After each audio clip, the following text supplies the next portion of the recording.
아인슈타인의 특수상대론에 따르면은 모든 어떤 세상의 모든 물체들은 물체 또는 정보라고도 얘기를 하는데, 이런 사건이 발생했다라는 그런 소식이 나한테 전달되는 데 걸리는 그런 시간까지 생각을 할 때 실제 입자가 움직이는 거라기보다는 그런 정보라고 보통은 표현하는 것까지 생각했을 때, 그런 것들의 전달 속도는 진공 중에서의 빛의 속도 c 약 3억 미터 퍼 세크, 30만 킬로미터 퍼 세크죠. 이거보다 더 빠를 수 없다라고 그래요.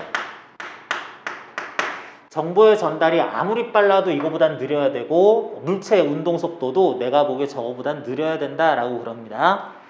자, 그러는데 그렇게 되다 보면 재밌는 현상이 발생하는 게, 이런 가정을 해보자. 사고 실험을 해봅니다. 원래 어떤 질량을 가졌었던 물체가 힘을 일정한 크기로 계속 받을 수 있다고 쳐보자. 이 물체의 성격상 주변 조건과 모두 다 고려를 해봤을 때 계속 어떤 방향으로, 특정 방향으로 계속해서 힘을 받을 수 있다라고 생각하면은, 물체 질량이 m이었다 그러면은 물체는 질량분의 힘 해서 나타날 가속도 값이 질량이 일정하고 특정 방향으로 힘의 크기도 일정하다면 가속도는 방향과 크기가 일정해야 되겠다, 이렇게 나타나네요. 그런데 그렇게 움직이는 물체의 그러면 시간에 대한 속도 그래프를 그려보면은, 아, 내가 일정한 가속도로 이런 힘을 받을 수 있다면 일정한 가속도로 계속해서 운동해야 되겠구나 하다 보면은, 그러면은 언젠가는 시간이 오래 걸리더라도 c라는 속도를 초과하는 그런 속도를 가질 때가 반드시 나타나게 돼 있죠. 그런데 사고 실험이기는 하지만 이런 식으로 힘을 끝까지 영원히 일정한 크기로 받을 수 있다라고 했을 때, 그래도 결론적으로는 빛의 속도보다는 느리게 되려면은 이게 말이 안 되는 부분이 생기니까, 이렇게 되면 안 되고 이걸 어쩔까, 힘을 받긴 받는데 속도가 점점 빨라져야 되기는 하는데 이걸 넘지 않으려면은 속도가 요 C 값을 그래프상에서 점근선으로 하는 요런 식으로 증가는 하긴 하는데 여긴 넘어가면 안 돼 라는 선을 이렇게 지켜주면은 되지 않을까 하는 생각을 합니다. 이렇게 되면은 C보다 더 빨라지는 일은 결국에는 안 생겨 라고 해석은 되긴 하는데, 힘이 일정하게 가해지는데 그렇다면 시간에 대한 속도 그래프의 기울기, 접선 기울기가 자꾸 작아진다는 뜻이죠. 내가 그 물체를 어디 가 있든 간에 항상 일정한 힘을 가할 거야.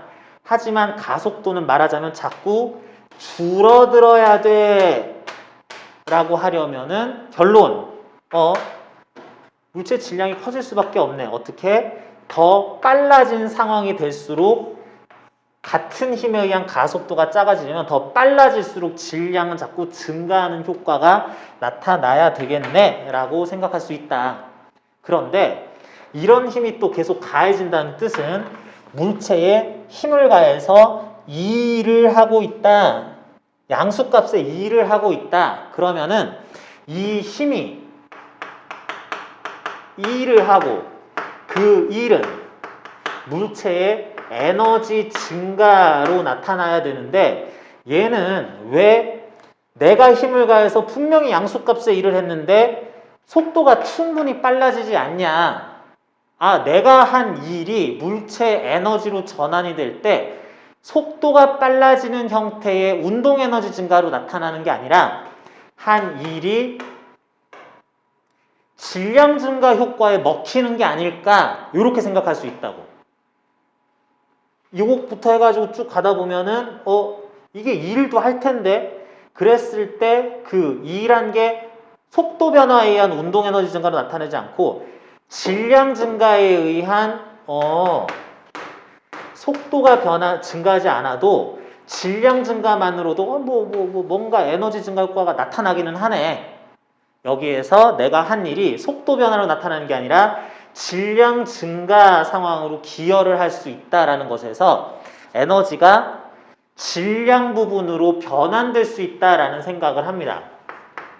에너지가 질량에 대해서 뭔가 연관관계가 있는 걸로 생각할 수 있다.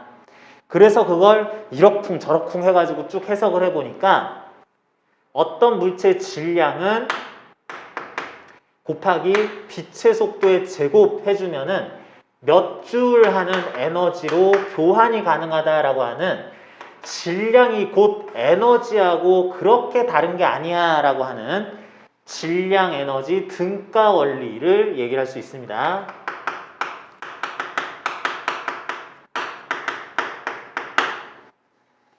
자, 여기서 얘기하는 질량 에너지 등가라고 하는 거는 그 질량 가지는 물체가 속도가 아무리 느리고 온도가 아무리 차갑고 뭐 진동 상황 이런 것도 아예 없다고 하더라도 운동 에너지도 없고 포텐셜 에너지도 없고 열 에너지를 가지고 있지 않는다고 하더라도 얘는 질량이 이렇다라는 그 사실만으로 에너지 값이 0은 아니고 mc제곱만큼은 기본적으로 있는 거야 라고 생각할 수 있다는 뜻이다. 그러면 그냥 있다고 생각하는 게 아니라 진짜로 그런 환가가 가능하냐? 가능하다고. 뭐냐면 뭐 1kg, 1g, 0.001 마이크로그램 어떤 질량이 이런 입자를 구성하고 있는 게 아니라 완전히 우주에서 소멸할 수가 있어요. 정말 가루가 돼가지고 눈에 띄지 않을 정도로 분해되는 게 아니라 그런 것까지 모두 검출해낼 수 있다고 하더라도 야 이거 너무 잘게 부서져 있는데 그 부스러기 어디 갔는데 아예 없는데요? 라는 상황이 나타날 수 있다고.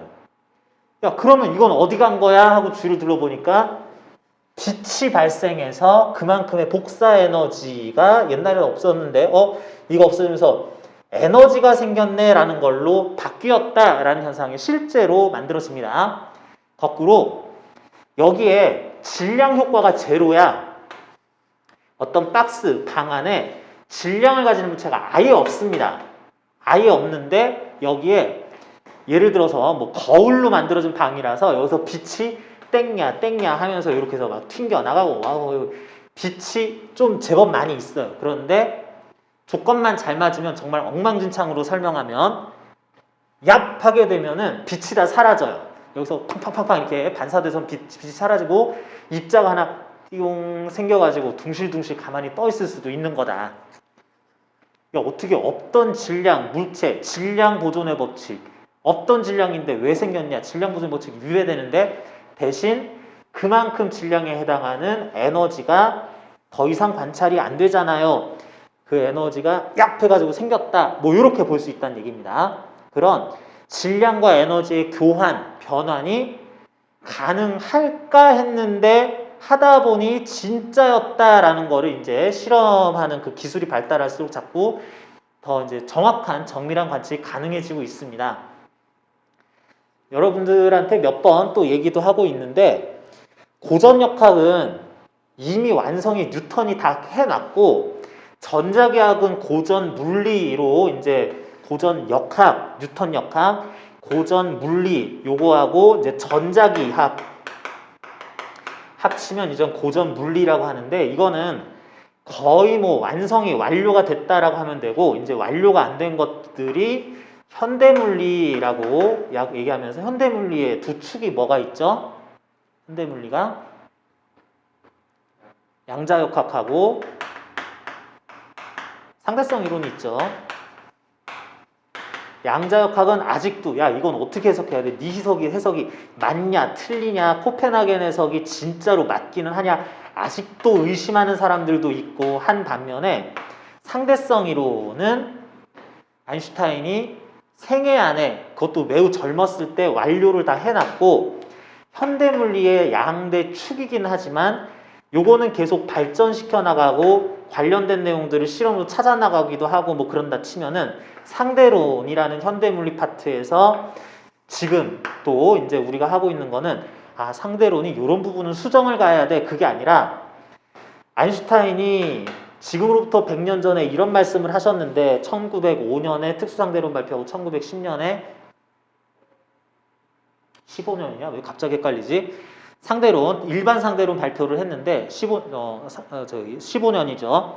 발표를 했는데 그때부터 100년 이상이 조금 더 흘렀는데 그런 상대론, 100년 전에 말씀하신 그 말씀들이 이론적으로는 타당했는데 그게 너무 이상하니까 야 이게 말이 돼? 진짜 했더니 우리 인류의 과학기술, 관측기술이 발전하면 할수록 전에는 관측하지 못했던 현상들을 다 이제 찾아낼 수 있는 검출, 뭐 실험 장비들이 자꾸 더 이제 발명되면서 야 저거 혹시 맞는지 실험 되냐? 되네. 그거 해보자. 맞네. 야 이제 이것도 돼. 저 말 맞는지 해볼까? 진짜네. 진짜네 하는 거를 이분이 100년 전에 말씀하신 게 정말 맞다는 것을 계속 확인만 해가는 이론의 발전은 없습니다. 그냥 완벽했고요. 그게 진짜로 실험적으로도 정확하게 맞다는 것을 확인해가는 분과가 하나가 또 있어요. 이게 현대물리 중에 한 축이에요. 어이가 없습니다. 야 이렇게 하다 혹시 이건 틀린 거 아니야? 그런 게 아니라 저분은 맞을 건데 해봐. 맞잖아. 진짜로 나오잖아. 이제 이것도 확인할 수 있잖아 하는 것들을 계속해서 밝혀나가는 과정이 현대물리 한 축이다라고 할 수 있습니다. 그래서 이것도 야 질량이 진짜 없다가 생길 수 있어? 말이 돼? 그랬더니 지금은 말이 돼. 입자가속기 안에서 실험으로 다 만들어내고 있어요. 두 개 이렇게 빵 충돌시켰더니 막 이렇게 질량 좀 사라지고 상황소에서 뭐 쓱 했더니 갑자기 에너지 없어지고 빛에너지 없어지고 복사에너지 없어지고 입자가 뿅 생겼다 금방 또 사라지고 뭐 이러는 것들이 관측이 충분히 됩니다. 자 그래서 여기 나오는 것들 좀 현재 교과서내에서 문제로 응용되기 어려운 내용들도 조금은 있기는 있는데요. 자 그래서 핵분열과 핵융합이 나옵니다. 혼동 개념만 좀 정리하면 돼요. 핵분열은 큰 입자가 쪼개지면서 발생하는 현상이에요. 핵융합은 이렇게 큰 게 또 융합할 수는 없고 그건 안 되는 거고요. 작은 입자가 합쳐져서 제법 큰 입자로 되는 과정이 핵분열, 핵융합입니다. 구분해야 될 개념이 화학변화하고는 다른 겁니다. 화학변화, 분자끼리의 결합, 분자끼리의 분해, 결합과 분해가 아니라 치환 이런 것도 당연히 아니고요. 아예 핵 자체가 분자 서로 다른 핵이 뭐 공유결합, 수소결합 이렇게 하는 게 아니라 그냥 핵이 쪼개지는 거, 핵끼리 뭉쳐서 아예 새로운 핵이 되는 거 이런 것들이 분열과 융합이라고 할 수 있다. 언뜻 보면 두 가지가 서로 반대되는 현상처럼 보이는데 자 이런 식으로 생각하면 좀 쉬워요. 핵 분열이 일어나는 과정에서는 X라는 애가 A와 B로 바뀐다라 그럴 때 이만한 거를 똥 쪼갤 거예요. 근데 이렇게 똥 쪼개다 보니까 부스러기가 조금 떨어질 수도 있습니다. 그런 의미라고 생각해도 괜찮은데 뿅 하고 이렇게 뻥 쪼갰더니 이게 약간 부스러기가 떨어지면서 이렇게 두 개가 만들어졌는데 그런 과정에서 이 부스러기 매우 작은 질량이겠죠. 부스러기에 해당하는 질량이 부스러기 좀 떨어졌어. 어딨냐? 찾아봐. 그랬더니 없는데요? 싶어요. 얘들에 비하면 매우 작은 질량인 델타 M, 질량 변화라는 뜻에서 델타 M이라는 질량이 야, 저 흘린 거 찾아봐 했더니 완전히 없어지더라. 그거 어디 갔니? 그랬더니 이게 바로 에너지로서 열 또는 빛 에너지로서 여기서 잔재가 남아있다라고 하고요. 이것도 마찬가지. 이것도 그럼 거꾸로일 것 같은데 그게 아니라 두 개의 물체가 꽝 충돌하면서 빵 해가지고 이렇게 붙어요. 그래가지고 약간 더 큰 핵이 하나가 됩니다. 그런 과정에서 뻥 하면서 부스러기가 약간 부서져 나왔어요. 그래가지고 C와 D라는 애가 만나서 큰 Y라는 애를 만드는 과정에서 충돌하다 보니까 여기서도 부스러기가 떨어져서 야 그거 어디 갔니 찾아봐 그랬더니 그거 없는데요 싶은데 부스러기 사라져서 없는 것이 바로 그것도 에너지가 돼서 방출된다. 이때도 열과 빛 에너지가 생성된다라고 해버려요. 핵 분열이든 융합이든 어쨌든 부스러기가 약간의 질량 손실이 있다. 질량 결손이라고 부르는데 그 질량 손실에 해당하는 빛과 열 에너지가 방출된다.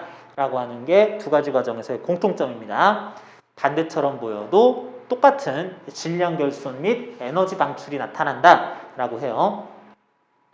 자, 그러는데 그냥 좀 재미는 아니고 핵 분열 과정에서는 다른 것들도 분열 다 합니다. 그러는데 제일 유명한 게 우라늄의 핵 분열이에요.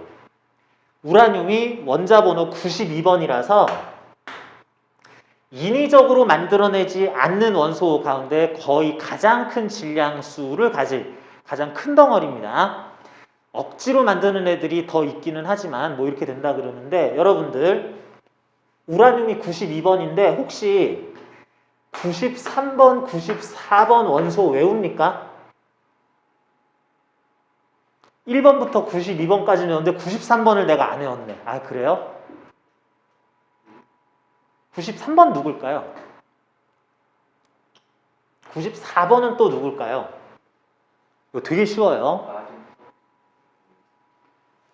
우라늄 하면은 연상되는 거 뭐 없어요? 우라늄.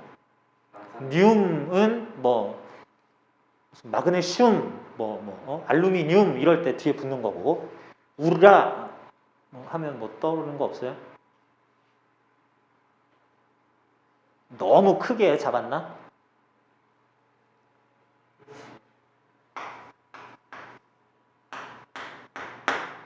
가 연상이 안 되나요? 이거 뭐예요? 뭐 이런 거 쓸 땐 대문자로 써주는 게 예의죠. 얘 누구예요? 이게 뭐예요? 얘들 봐라. 아니 지금 거기까지 가는 건 아니고 얘들 보세요. 유라노스 뭐예요? 천왕성이죠? 다음엔 뭐 있니? 행성 중에? 넵튠 있죠? 천왕성, 해왕성, 뭐 명왕성이라고 그냥 부릅시다. 아직도. 얘들은 영어로 뭐죠? 그래서 얘는 유라너스라서 우라늄이라면 넵튠이면은 넵튠늄입니다. 그 다음이 누구겠어? 플루토 나올 차례죠? 그러면 뭐겠어요? 이게 그 유명한 플루토늄이죠. 핵발전 재처리를 해가지고 플루토늄을 얘네가 만드네 마네 뭐 사찰을 해서 이거를 찾아내야 되네 이거 가지고 핵 폭탄을 만들지도 모르니까 폐기물 어쨌어 이거 만드는 거 아니야 뭐 이럴 때 하던 그 플루토늄이 그래서 자연스럽게 94번이에요. 자, 그래서 꼭 94번까지 외우지 않아도 92, 3, 4번은 쉽게 외울 수 있다. 나도 91번하고 95번은 뭔지 지금 잘 몰라요. 자, 그러는데 어쨌든 우라늄을 핵분열 재료로서 제일 많이 씁니다.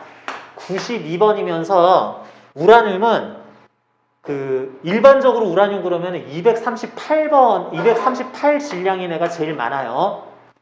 238인 애가 지구상에서 99.5%, 99.7% 뭐 이 정도 된다고 하는데 방사성 동위원소가 우라늄 235가 있어요. 얘가 중성자, 저속 중성자를 흡수해서 불안정해서 이렇게 분열하고 이런 일이 많이 일어납니다. 그래서 얘가 굉장히 이제 중요한 애인데 우라늄 235가 분열해가지고 서로 다른 두 개로 쪼개지면서 사실 여기서 중성자도 좀 튀어나오기도 하는데 이때 굉장히 질량 결손 부분이 많이 있다. 그래서 그게 에너지화 해가지고 질량 없어진 만큼이 빛, 열, 에너지로 방출되더라. 핵융합의 경우에는 조금 더 다양하게 나타나는데 가장 많이 보는 게 중수소 두 개의 융합으로 인해서 헬륨 원자핵 하나가 만들어지든지 중수소와 삼중수소가 결합하면서 헬륨과 중성자 하나 이렇게 튀어나오든지 이런 경우들을 많이 얘기를 하는데 이건 좀 종류가 다양해요. 어쨌거나 양성자 하나, 중성자 하나, 양성자 하나, 중성자 하나짜리라서 중수소 결합하면은 되게 간단하게 양성자 두 개, 중성자 두 개, 그래서 질량수 4짜리 헬륨핵이 만들어진다. 이런 경우를 예를 제일 많이 듭니다. 이렇게 된 헬륨 원자 핵 만들어지는 핵 융합 과정, 수소핵 융합 과정, 이거 태양에서 일어나는 일이죠. 이런 것들 관련해서 이제 얘기를 하는데 이럴 때 에너지가 매우 많이 방출된다. 그럴 때 이제 나오는 개념이 질량과 질량수 개념이에요. 질량과 질량수 차이가 뭐예요? 질량은 당연히 질량. 질량수가 뭐니? 질량수. 질량은 질량인데 질량수는 뭐다? 대강 질량의 어림값이다 생각해도 됩니다. 이런 개념이죠. 양성자하고 중성자 중에 프로톤하고 뉴트론 중에는 누가 더 질량이 사실은 커요? 중성자가 양성자보다 질량이 조금 더 커요. 그러는데 비슷해. 1이고 1이다. 뭐 그냥 해. 이렇게 해버려요. 전자의 질량은 양성자나 중성자 질량의 1800분의 1 정도 됩니다. 그런데 이게 1이고 1이면 1800분의 그냥 0이라 쳐. 뭐 이런 식으로. 대강 똑같아. 대강 0이야 라고 쳐버리는 이런 개념을 질량수라고 얘기를 한다. 그래서 우리는 화학결합 이런 거 하는 과정에서 전체 질량수는 보존이 돼야 된다. 그래서 양성자수, 중성자수 이온이 되거나 말거나 전자 좀 하는 됐어. 그건 제로라고 해. 이런 식으로 해버리는데 그래서 핵 분열 또는 융합 과정에서는 어떻게 되냐? 일단 질량수는 보존이 됩니다. 여기 예를 들어서 우라늄 235 양성자 92개였었으면은 중성자가 143개였으니까 질량수가 235로 나왔을 건데 예를 들어서 여기다가 중성자 하나 더 첨가를 해야 이걸로 결합시켜서 포획시켜서 불안정해져 이게 쪼개집니다. 그래서 양성자 92, 중성자 144개가 어쨌든 반응에 관여를 해서 이러한 것들이 나왔다라고 그랬을 때 나온 것들의 총 양성자 수, 중성자 수 이런 질량수라고 부르는 거는 보존이 돼야 돼요. 핵분열, 핵융합 과정에서 모두 보존이 돼야 됩니다. 그런데 엄밀하게 따진 질량이 분열 과정에서도 융합 과정에서도 손실이 일어난다. 결손이 있다. 그래서 나타나는 이제 에너지 방출이 있게 된다. 그림으로도 좀 그려놨는데요. 예를 들면 백쪽에서 저속중성자 흡수한 우라늄 235 그러니까 반응물질이라고 하는 것에는 핵 분열 반응물질에 양성자 92개, 중성자 총 144개에 관여해서 총질량수 236만큼이 최종적으로 바륨과 크립톤 되면서 중성자 3개가 된다라 그러면은 양성자, 중성자 합하면은 141 더하기 92 더하기 3 이래야 되겠죠. 그렇게 하면은 236 딱 맞습니다. 이런 질량 수는 보존이 되는데 이 과정에서 눈치채지 못할 만큼의 질량이 약간 사라져요. 그게 에너지화해서 방출된다. 여기 이렇게 반짝반짝 E라고 써놓은 요만큼의 뭔가 에너지적 방출이 있겠다라고 하는 게 이제 질량 결손에 의한 만큼이다라고 합니다. 여기 나온 것처럼 우라늄 235가 저속중성자 하나 흡수해가지고 꼭 바륨, 크립톤 이렇게만 분열하는 건 아니에요. 그래서 이런 과정도 있는데 이때도 에너지 조금 손실이 있을 것이다. 이렇게 합니다. 핵융합 101쪽에 나오는 그림에서는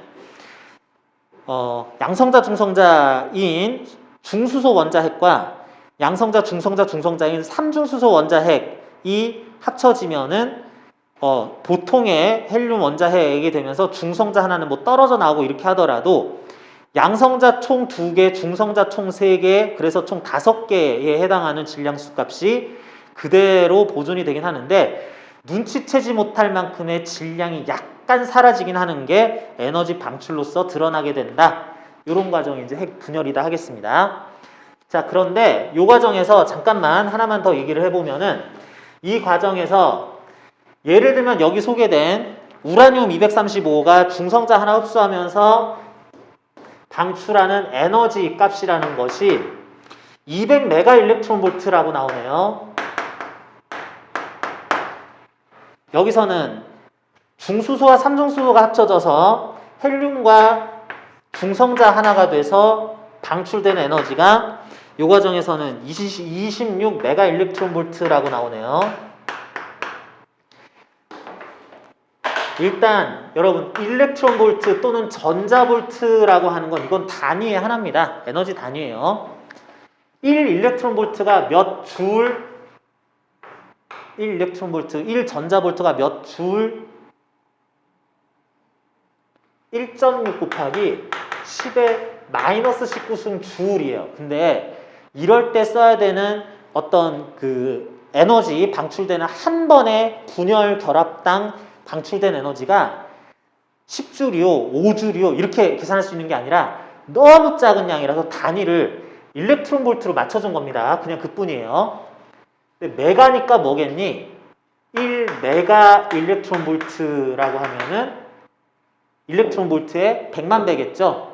그러니까 1 메가 일렉트론 볼트는 1.6 곱하기 10의 마이너스 13승 줄 만큼이 이제 메가 일렉트론 볼트 뭐 이렇게 하면 되겠네. 이게 핵 하나 둘 고고 수준에서 합체하면서 나타나는 거기 때문에 당연히 매우 작은 에너지일 수밖에 없습니다. 핵 수준에서의 에너지가 한 번당 방출하는 거기 때문에 심심하니까 잠깐만 보통 성인이 뭐 질량이 그냥 다 합쳐가지고 머리카락에 손톱 뭐 다 합쳐가지고 70kg이라 치자. 이게 분자의 종류는 상관이 없습니다. 그냥 질량이기만 하면 돼요. 70kg인 어떤 한 명의 사람이 완전히 소멸한다 그러면 방출되는 에너지가 몇 줄?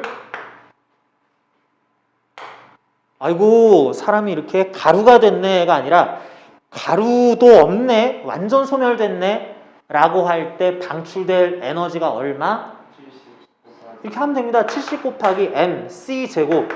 선생님 c제곱은 뭐예요? 아니 진짜 대입만 하면 3 곱하기 10의 8제곱 미터 퍼 세크 킬로그램 대입해야지 줄 단위로 나올 거니까 그냥 이렇게 하면 됩니다. 그래서 97 63 곱하기 16에 17 해가지고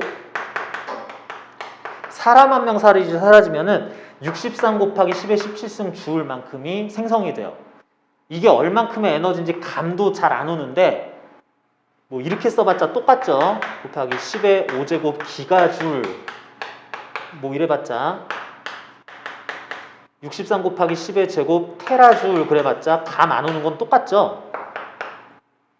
6300 테라줄 한 명만 희생하면 6300 테라줄 나온다. 뭐 이게 무슨 뜻인지 자 이제 감도 안 오기는 하는데 아무튼 이만큼씩 나옵니다. 그냥 사람 한 명이 없어져도 이러는데 우리 태양에서는 무려 이런 수소핵 융합 반응의 결과 1초당 지구가 몇 개씩 없어지고 있다고. 그렇게 해서 이 결손만 반응 참여하는 질량이 아니라 사라지는 질량이 지구 몇 개라고? 나도 잘 모르겠는데 지금 그것까지 기억은 안 하는데 엄청나게 많은 지구의 개수급이 1초당 그냥 태양에서 이렇게 사라지면서 그 에너지가 빛과 열로 뭐 이렇게 방출되고 있는 겁니다.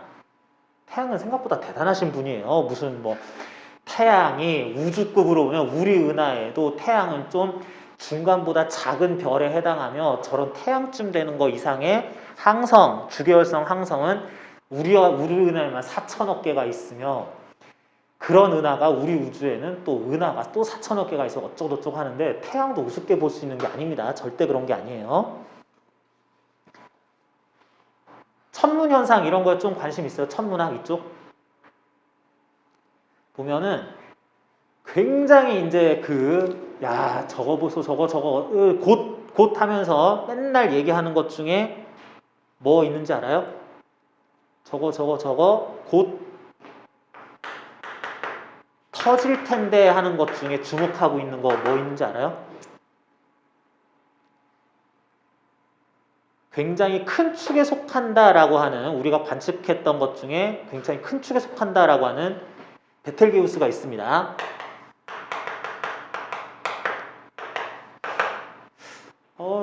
저러다가 저거 터지는디 하다가 최근 1, 2년 사이에 관측하다 보니까 진짜로 터질 것 같대요. 진짜로 곧 터질 것 같아요. 그렇다고 합니다. 정말 운이 좋으면은 베텔게우스 터지는 거를 우리는 살아생전에 관측을 할 수도 있어요. 저거 터져도 괜찮아요. 아무 일도 안 생겨요. 아무 일도 안 생깁니다. 근데 이제 천문학에서 얘기하는 이 곧은 얼마? 저거 보니까 관측 결과 보니까 이거 저 곧 터지겠는데 했을 때 곧은 기본이 100년 단위입니다. 100년 안에 터질 거란 확신이 또 없어요. 그래도 한 2, 3천 년 안에는 터질 것 같은데 이런 걸 이제 곧이라고 얘기를 하죠. 왜냐하면 얘네들은 스케일이 우주나이 스케일이기 때문에 138억 년 스케일이기 때문에 한 1, 200년, 3, 4천 년은 되게 동시에 일어났네 뭐 이런 수준이에요. 우리 은하하고 안드로메다 은하 충돌할 겁니다. 얘들 충돌할 건데 이건 아주 곧 충돌하지는 않아요. 1, 2천 년 안에 충돌할 거 그런 건 아니에요. 뭐 아무튼 그렇고요. 그런 얘기 들어봤어요. 우리 은하 여기 태양도 있고 지구도 있죠. 안드로메다 은하 충돌할 거랍니다. 충돌할 때 우리 만약에 지구가 아직도 별일 없이 이렇게 있었다면은 순수 충돌만 하는 과정에서는 지구에서 무슨 일이 일어나요? 야, 은하끼리 충돌하는데 무려 우리 은하하고 안드로메다 은하가 충돌한데 그럴 때 우리 은하 내에 지구에서 무슨 일이 일어나요?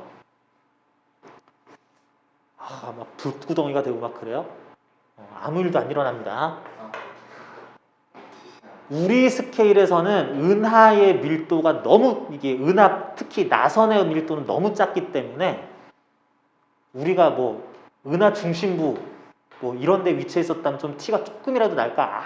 아무 일도 안 일어나요. 대신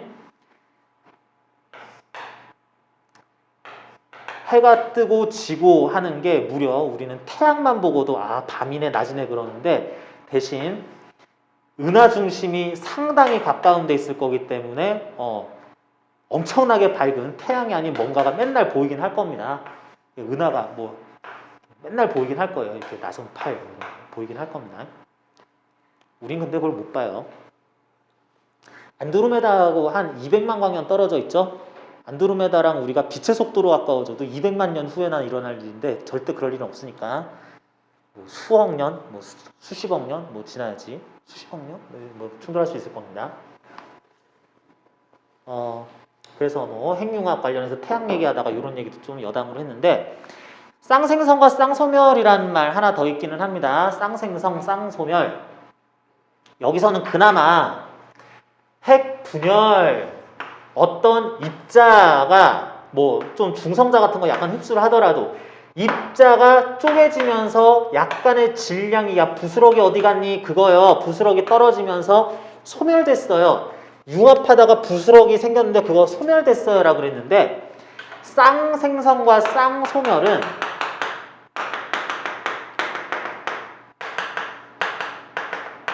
야 이렇게 원래 물질 뭐 하면서 부스러기 이걸 관찰하는 게 아니라 이렇게 하면서 부스러기 관찰하는 게 아니라 쌍생성 아예 아무것도 없었어. 근데 갑자기 빛에너지가 있긴 있었어. 그랬는데 빛이 싹 사라지면서 뭔가 입자가 뿅뿅 두 개가 생겨납니다. 이거 쌍생성이라 그러고요. 빈 방에 입자 두 개밖에 없었는데 얘들끼리 충돌을 해요. 튕겨나가든 질량 결손이 있든 이런 게 아니라 그냥 충돌하면서 화끈하게 얘들이 다 사라져요. 그러면서 전자기파, 복사 에너지만 뭐 이렇게 그냥 남아있고 입자라는 것의 흔적은 없어져요. 이게 쌍소멸. 에너지 상태에서 입자 두 개가 생성될 때 이 입자들을 하나를 입자라고 하고요. 보통의 입자라고 하고 그것에 이 대응하는 입자를 반입자라고 해요. 아무거나 막 충돌하고 이런다고 그러는 것보다는 그런 대응들을 입자와 반입자가 충돌을 하면 지들끼리 완벽하게 사라지면서 에너지 형태로만 남아있다라고 합니다. 입자와 반입자의 가장 유명한 것이 전자와 반전자죠. 전자와 반전자. 반전자는 전자하고 모든 성질이 똑같은데 전하만 양전하를 띄어요. 그래서 양전자라고도 부릅니다. 선생님 저거는 발견하면 노벨상 받나요? 이거는 옛날부터 진작에 많이 써먹고 있었어요. 이거는 그냥 뻥 없어졌다, 뿡 생겼다, 또 전자랑 반전자 생겼네, 양전자 생겼네, 뭐 이런 것들 굉장히 실험으로 뭐 나는 못하지만 훌륭하신 과학자분들은 그냥 뻑하면 또 이거 나왔네, 뭐 그냥 그렇게 하시는 실제 존재하는 것들이에요. 그래서 얘네들이 이제 둘이 합쳐지면 완전히 소멸하고 이런 경우들이 나오더라. 근데요, 진짜 양전자라는 게 있긴 있어요. 있다니까. 있는데 그것에 관한 현상은 왜 관측하기가 힘들어요? 일상 우리가 살고 있는 공간 안에 예를 들어서 반전자, 양전자가 생기게 되면은 여기 온 천지에 전자가 있는데 그거하고 충돌 금방 해버려 가지고 일반적으로는 관찰하기가 굉장히 힘들다. 그리고 태초의 빅뱅과 함께 입자와 반입자가 에너지 덩어리로부터 같이 생겼어야 되는데 지금은 우리가 입자라고 부르는 것들, 바리온이나 이런 것들이 위주로 돼 있고 그에 대한 반입자들은 관측이 쉽지가 않은데 이것들은 어디가 있는 거냐, 어떻게 하다가 얘들은 싹 다 없었다 그럽니다. 그거는 좀 일반적으로 그냥 말로만 설명하기엔 그냥 있다가 많이 없어졌어. 이렇게 일방적으로 없어졌어. 소거됐어. 이렇게 얘기는 하는데 그런 일이 태초에도 있었다고는 하고요. 그러면서 나오는 게 이제 쌍생성과 쌍소멸이다. 무거운 원자핵 근처를 에너지가 아주 큰 전자기파 이런 게 지나가게 되면은 그 근처에서 전자와 양성자가 생성이 된다라고 그러네요. 에너지가 질량으로 변화. 이런 식의 용어 보기 문제에서 나올 수가 있겠고요.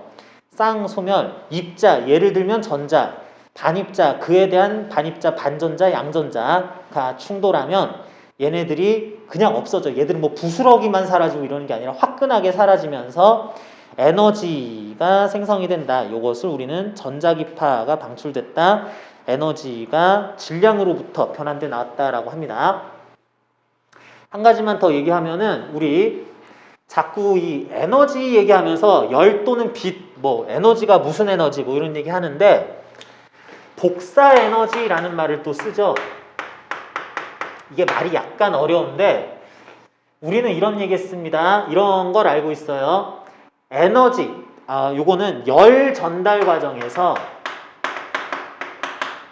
열 전달은 전도, 대류, 복사 세 가지 방법이 있다라고 배우죠.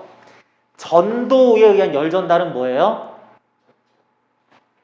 열 전달이란 어느 위치의 에너지가 저쪽 위치로 이동하는 걸 얘기를 하는데 전도는 여기에 중간중간에 입자들이 많이 있어요.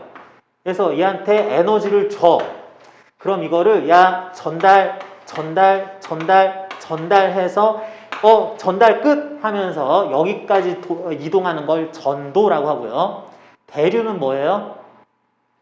대류는 입자들이 있는데 여기다가 에너지를 배급을 할 건데 얘가 전달이 아니라 아예 그냥 입자가 이동하면서 배달하는 걸 입자와 함께 그 에너지가 이동하는 현상을 대류라고 할 겁니다. 전달, 전도, 직접 이동, 대류. 복사라고 하는 거는 여기에 에너지가 저기까지 가야 되는데 어떻게 가요? 줬다가 됐어 내놔. 뺏은 다음에 에너지를 그냥 던져요. 그래서 야 너 받아라 해가지고 이렇게 갔네 하는 거 이거 복사라고 해요. 열이 직접 전달되는 거야. 열이 직접 어떤 형태로 전달이 돼요? 빛의 형태로 전달이 됩니다. 빛과 열은 다른 형태가 아니에요. 그냥 빛이 열이고 열이 빛이고 그게 입자에 흡수돼서 이거의 진동 현상으로서 온도가 관측되고 이런 물체 온도가 관측되고 이랬을 때를 이 물체가 열 에너지를 가지고 있네, 흡수했네 이런 얘기를 하는 거지. 어떻게 보면은 모든 에너지의 근원은 결과적으로는 빛이다라고 생각해도 됩니다. 그랬을 때 이 복사라는 게 무슨 뜻이냐? 복사를 이렇게 써요. 이게 뭔 뜻인지 알겠죠? 그죠? 쏠 사자, 쏜다는 거고 사격 그럴 때 복자가 수레바퀴 복자인데 바퀴 복자예요. 바퀴살 복자라서 바퀴살 이렇게 생겼잖아. 어떤 물체가 빛을 모든 방향으로 쏜다라고 하는 현상을 모든 방향으로 쏜다, 복사라고 부르는 겁니다. 그러니까 복사 에너지 그러면 빛 에너지구나. 빛 에너지면 열 에너지기도 하겠구나. 뭐 이렇게 아무튼 빛이 이렇게 막 돌아다니고 빛이 쭉 날아가고 있는 거. 여기 지금 복사 에너지가 있구나라는 식으로 얘기를 하는 거라고. 복사 에너지, 복사 현상, 뭐 빛 에너지, 열 에너지 다 그냥 똑같은 말이다라고 생각을 해도 되겠습니다. 자, 그래서 뭐 요런 선생님 뭐 이렇게 할 때 열 에너지가 많이 나와요, 빛 에너지가 많이 나와요. 똑같은 말이라고 생각하면 되는 거고 그냥 결론적으로 빛 에너지가 됐다가 빛이 물체로 됐다가 막 이러면 된다고 하는 거고. 이쯤 되면은 뭐 무슨 책이 생각나지 않아요? 쌍생성, 센소멸, 질량이들 등가 하면 뭐 생각나는 거 없어요? 창세기 처음이 생각이 나죠? 빛이 있으라, 에너지가 있으라. 그로부터 이제 갈라져라. 땅과 하늘이 되면서 여기서 뭐가 생기고 에너지가 입자로 시작하는 최초 에너지는 이렇게 왕창 큰 거 있었구나.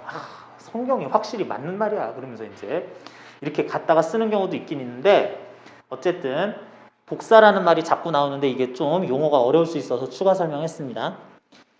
핵반응, 쌍생성, 쌍소멸 다 우리 특수상대론에 이어서 나오는 내용이었었고요.